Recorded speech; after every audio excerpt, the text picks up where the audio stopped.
Hello Stampers, Kim Wolf coming to you here to show you a technique with the Layers of Beauty stamp set.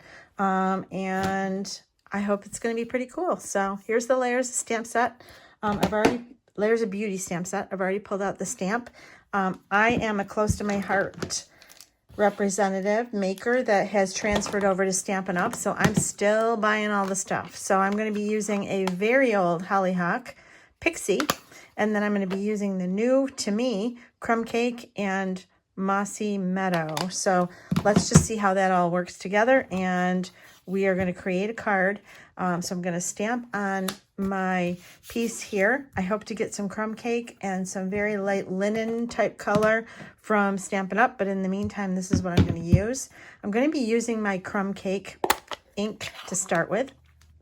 What I've learned about the Stampin' Up ink pads is that they're quite juicy. I have not used this one yet, so we're going to see. Oh, it is taking the ink very, very well. I actually love this. I am used to having to really season my stamps and get them all inked up and juicy to be able to stamp. And I love the fact that I don't have to do that here. So I'm going to stamp off this a little bit, and let's just get it off like this. So this Crumb Cake is going to be pretty light. And we're going to put some ink on here and blend it in to create a really pretty card. So let's start with our pinks. And we're going to be using what are called masks. In my close to my heart world, I knew them as stencils. So I'm going to start with the biggest one here. So this is the flower. And what I've learned here is they have these cool little V cuts out here. So if you line up the first one, pretty much you're ready to go after that. So let's get this lined up. I'm going to set this up on my scrap paper. And as you use these masks over and over, they become easier and easier to figure out. So I am going to have my paper a little straight under there. You can see this is kind of at an angle. I'm going to take a piece of paper and a scrap paper, and I'm going to draw my V. I like to color it in a little bit. I really want to see it. Now, if I was working on some good paper, I'd just do a really light little touch there.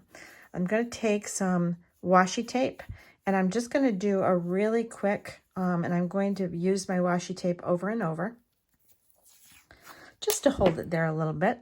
So you can see that let's get that. So we've got that. I want to move my paper underneath so that I can keep that V right where I want it to be. So what I'm doing is I'm looking at the flower itself here, and then also these little tiny flowers. You see how they're lining up also?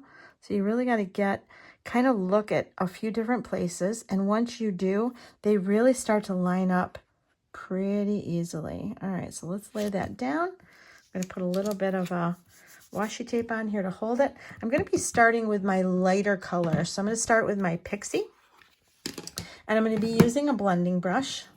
And I'm going to try to keep my blending brushes with the same color in case I want to go back to it for some reason. I like to see how that's going to work over on my scrap paper. I'm going to get a nice little image here. So we're going to start off getting some pink in there. And when I'm coming in, I like to come off the mask where it's not got a hole through to my paper, and then come onto it. So I'm not coming down and putting a hard color on there. All right. So I've got a pretty nice base color there, which I'm liking. And that level is done. Okay, so you just take that off. And I'm going to, like I said, reuse my washi tape. The next color I'm going to do is the Hollyhock. So let's close this one up. I'm going to put my blending brush with it, like I said, in case I need it. This is the old Close to My Heart. It clicks up a lot like the Stampin' Up. It clicks up, but there's turns and twists, okay? So these ink pads that we have, there is absolutely no reason why we can't keep using them. So we're done with that one. Let me put that one aside. The next one that we need is this one. It's got a little bit more detail in it. And then this one, you can see, has less detail. So we're going to start with this one. And again, I'm going to look at these markings here so that I can match that up, come over here and match it up over on this side here, and then it matches up here, and come in and tack that down. Okay, so now I'm going to use the hollyhock. I like to use my blending brushes where it's kind of in the same color family, so that if there is any residual of that color, it's going not to be too stark or change the color too much. So now we're going to add a little bit of this, and we're going to start to see where the layers are going to come together. So I think, oh, I've got a little bit going on there, a little bit going on there. I think I got all my pieces, and you can see how quickly this really comes together. All right, blending brush here, pull off my washi tape. Oh, starting to rip. That's okay. All right, gonna pull that one and put it aside. And now I've got my last flower. You can see the different colors that we're getting here. And then this one, we've got, it's kind of cool where it's, let's see. And what's kind of fun about this is if you do use that V that's down there on your marking, and you can just slide it in, that works out really well. All right, so we've got, and I guess the way I'm using this tonight, I don't really need to use that V, but that V is pretty cool for lining it up each time.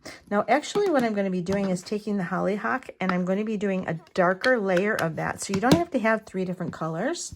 You can use just a darker layer. So I'm going to come in here nice and strong and come in and give that a nice strong hollyhock. Again, coming in from the edge, because I want this to be our darkest color. And I think I got all my spaces. All right, so that's it for that hollyhock. Hollyhock has been around for a while. Do you see how much juice and ink I have in this? I don't even think I own a re-inker for this one. I think that's just how it is. All right, set that one aside. Now I've got to do my greens on here. So I'm going to start with my the bigger of the 2 leaves. So we've got the big open leaf here, and then we've got the details here. So let's start with this one. Again, I know it's going to go this direction because it's in the lower, and I know I've been tipping it. So let's see if we can't get this matched up. I'm looking at the big leaf right here. So let's start there, and then I can see that it's starting to match up with this and this, but by having that triangle down here in the corner, it is really showing me exactly where I need to go. So make sure it's in there nicely. And again, I'm going to put my washi tape down just to help me keep it in place. This time I'm going to be grabbing my Mossy Meadows. Love this color. And I have to, this is such a juicy pad, I have to come in here nice and light. So a little bit coming off to the side. And I see I've got a nice light layer. I'm going to get a little bit more. Do want it to come through green. I just don't want it to be so dark that it takes away from my inked image that I've got going on there.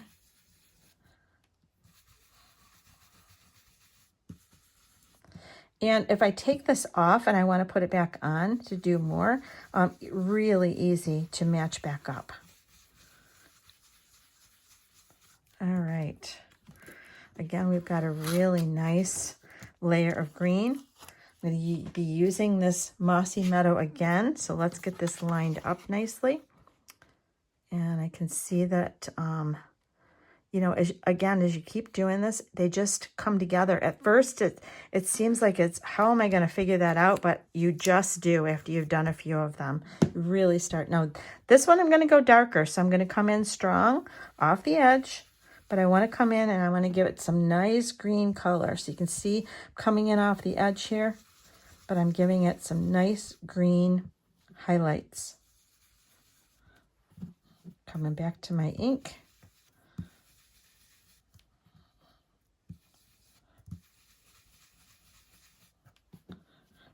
And up here on top.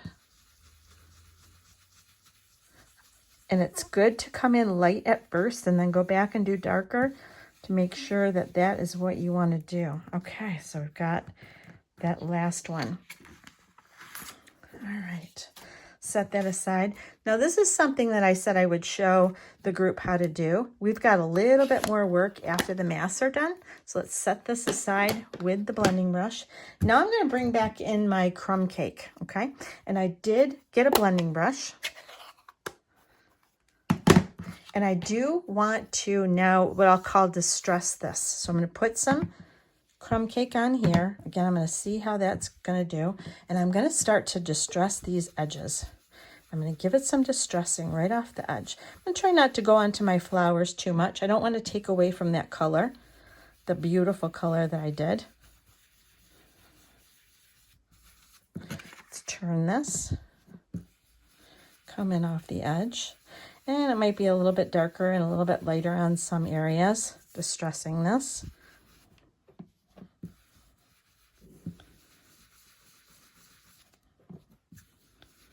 And the last thing I want to do is give this a little bit of what I'll call like tapping spray, whatnot. I did not get this ready, so I'm going to pull it out. I have a block right here.